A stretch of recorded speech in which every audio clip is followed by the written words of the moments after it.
Well, this is Royce Hall. I'm the host of the Coffee Dreamin' podcast. It is your online network for sales, marketing, service leaders that are in the Salesforce community. And today I'm joined by Jason Canigan. Good to have you, Jason. Uh, Yeah, thank you, Royce. Jason is from Cold Star Technologies and is your expert for internal business intelligence. So, Jason, you were just telling me that you have come from the corporate world. You're in the corporate world for maybe like 15 plus years. So, tell me about kind of what your passion is. Like, what brings you to where you are now? Just share that with us a little bit.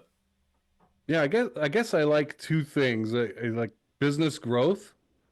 I'm really interested in that, and it made me not a very good maintainer. Right? I was a plant manager when I was 25, and that was great for turnaround situations. But it wasn't great for Jason for just doing that for the rest of his life Yeah, and sure. managing the store. I'd be bored out of my mind. But the highest value that I have is the truth. With capital T's, like so strong that I had a PhD named Dr. Yan Song on my show, the Cold Star Project. We did a four-part series on operationalizing company culture improvements, and this is like complex stuff. And he joked about Jason's big T. That's that's how important the truth is to me. And like the truth is inconvenient, it's annoying, right? It's often hurtful, but you have to look at it. You have to look at it in the eye if you want to improve. And unfortunately, I've run into many business owners over the years, maybe because they didn't want to be seen as the bad guy, but they Mm, just didn't want to look at the truth. Um, Confront maybe somebody stealing from them in their organization. I've uncovered a lot of fraud in my time mm. and theft, and so those two things really drive me. So yeah, so I went to school for operations management and business administration, and that came out. First job was in sales. Did in the power generation industry, so I got to learn industrial and technical sales. Set up some programs. It was good experience, but I really didn't know anything about selling. I Mm. thought selling was features and benefits and the company product list and price list, right? Yeah. There's so much more to that. Then I went into production management for a while, and I kept going back and forth. I also had a credit manager role for a national electrical wholesaler for 4 years, where I got really used to talking to people about this very touchy subject of money. Mm. And I collected $2 million a month, and I was really good at it. And I got to a point though where we had come in and it was a sloppy situation, legal problems, that kind of thing. Turned the thing around, got structure in. Finally, my branch managers, after a year or two, were making decisions the way I would, and then calling me up and telling me, "Hey, I locked this customer out." Instead of sneakily trying to sell stuff on the side and entering it into the system later or something like that. Um, but they said, "Hey, do you want to take a couple of courses, get certified, do this for the rest of your life?" And I think I was like 30, 31. I said, "Nope."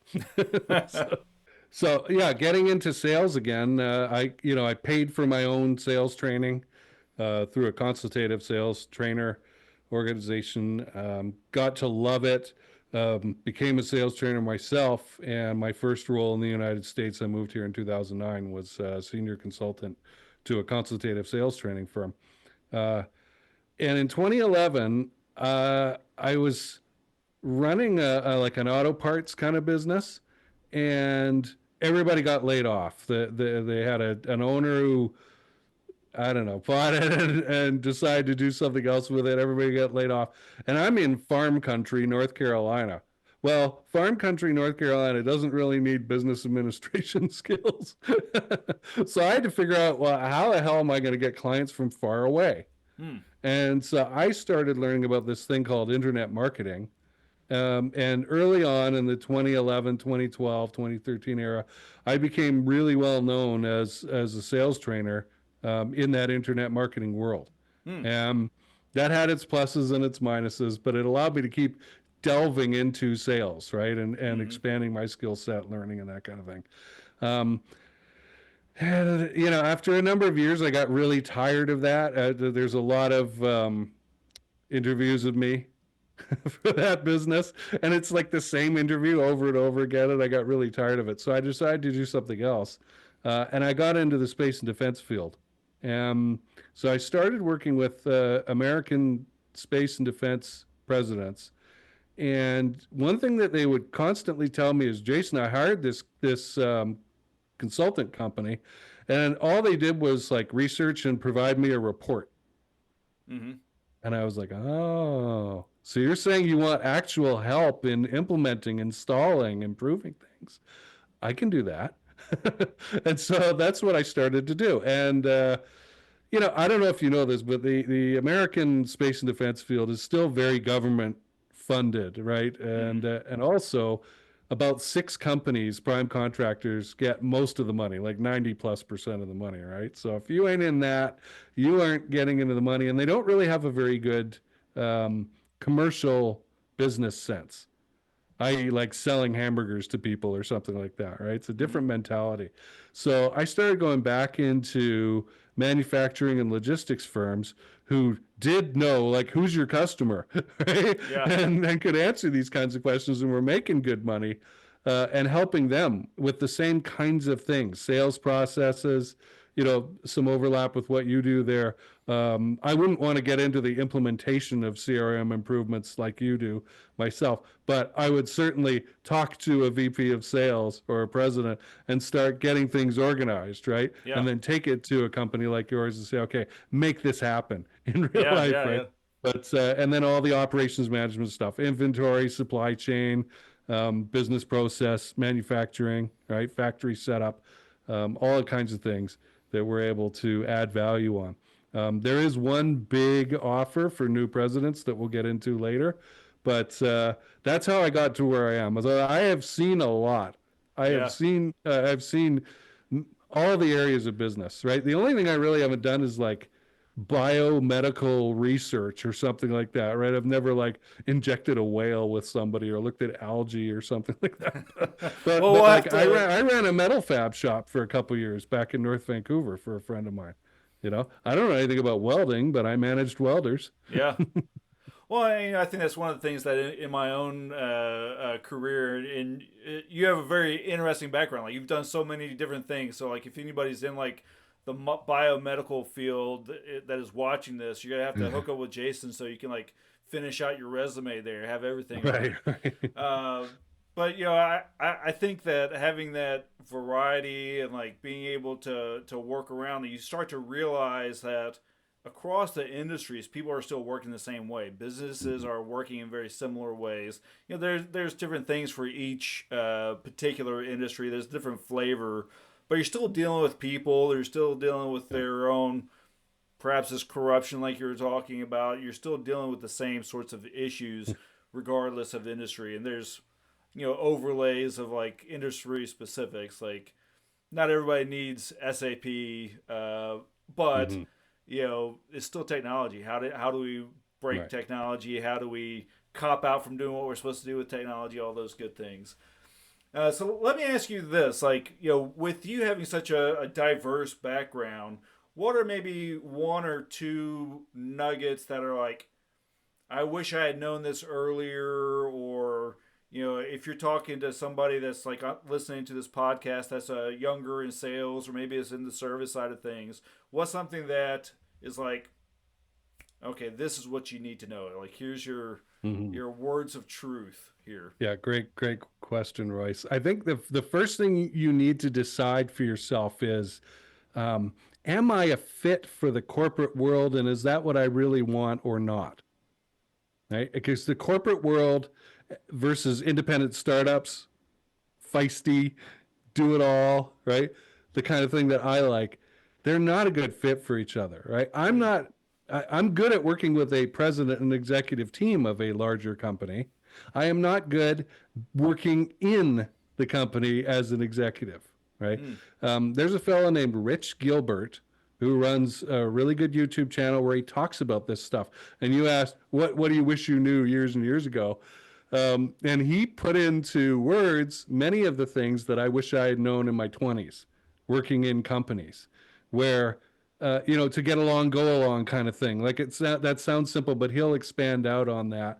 And why trying really hard, trying to make a name for yourself, right? Rocking the boat. I always got on the wrong side of political arguments inside of companies and would find myself ejected from the organization early on.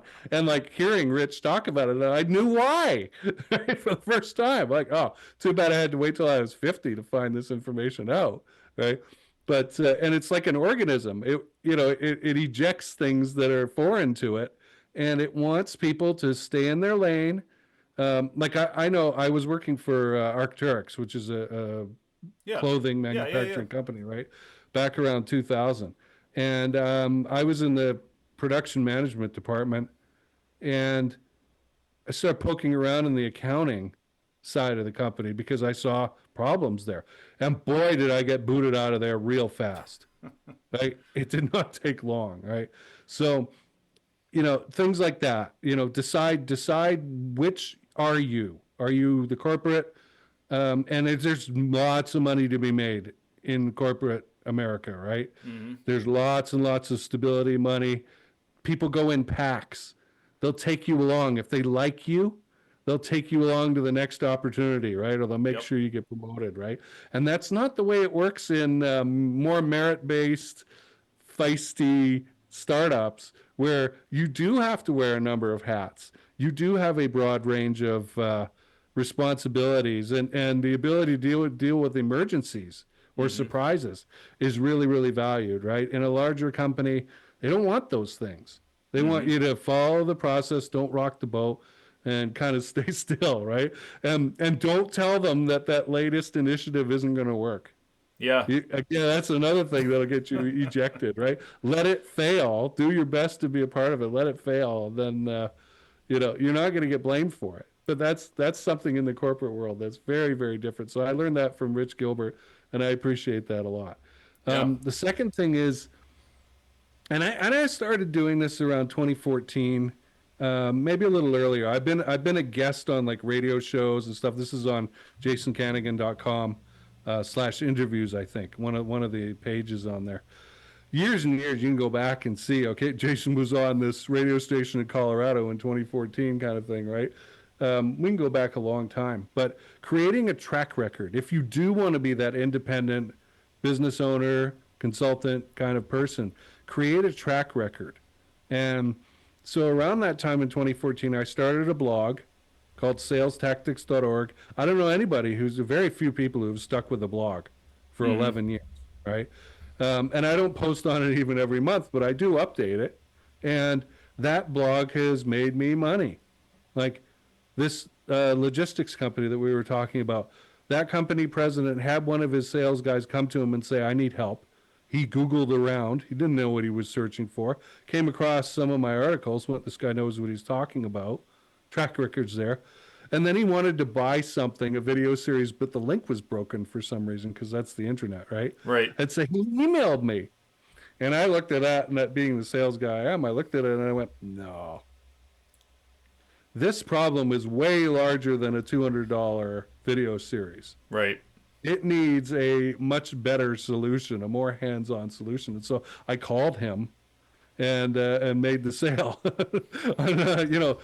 Teaching his sales team, right, what to do and improving them. So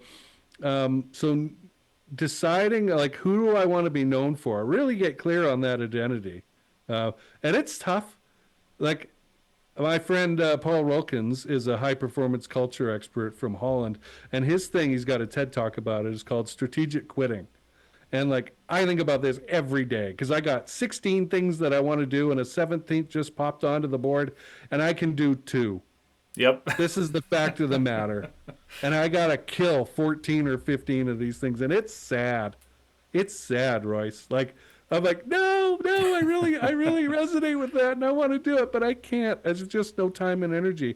Which one of these is going to make me the best, right? Mm-hmm. So I've got blog, I've got the video series on just my name is the channel on YouTube, and you can go there. There's a effective ethical prospecting series. It's like 60 videos, and I'm adding some more this year. Like, do you think maybe you're going to learn something as a salesperson for those, or at least be reminded of something you knew but forgot about? And and also my other show, the Cold Star Project, that gives me the track record with space and defense people, because I've got like coming up to 250 episodes on there. I've got 150 interviews with space and defense experts. Like you cannot say Jason Gannigan doesn't know anything about sales. You don't know anything about space defense in America. Like, you can't say it, because look, the track record is there to point. And so those things really matter when you've got a independent-minded president of one of these companies looking at hiring you as a consultant, bringing you on board to help. Yeah. Because it's very easy for them to point at that track record and say, look, to anybody who's like, well, who is this guy? Well, look yourself. Oh, crap. Yeah. You know, he's got 15 interviews with past DARPA program managers. Like, okay. You know, Yeah. you don't do that without picking something up, right, about how things work. So, yeah. Those are the two things. Those are Great. the two main things I'd recommend for young people. Well, and I think of something that you said earlier as well is you believe in capital T truth, right? And that's why even as a small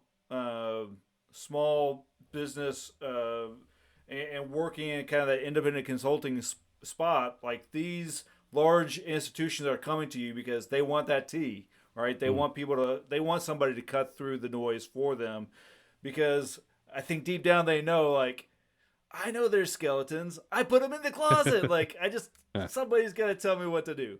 So, like, I think that, that's a very important thing. I think that's kind of what brings us to my next question, which is, okay, with Cold-Star Technologies, your internal business intelligence, tell us about that. Tell us about what you're doing, what the offer is there, and who's a good fit for that. Yeah. So I'll give an example. There's a company president named Rob who approached me, and he had just been brought on. He had been a president before at another company, and he'd just been brought on by this blown plastics bags manufacturer. And I was there because I was representing a vendor, an IT vendor, and there were some like history problems between this company and the vendor. So that the management team and the employees were not too happy with the IT company that I was working for, right?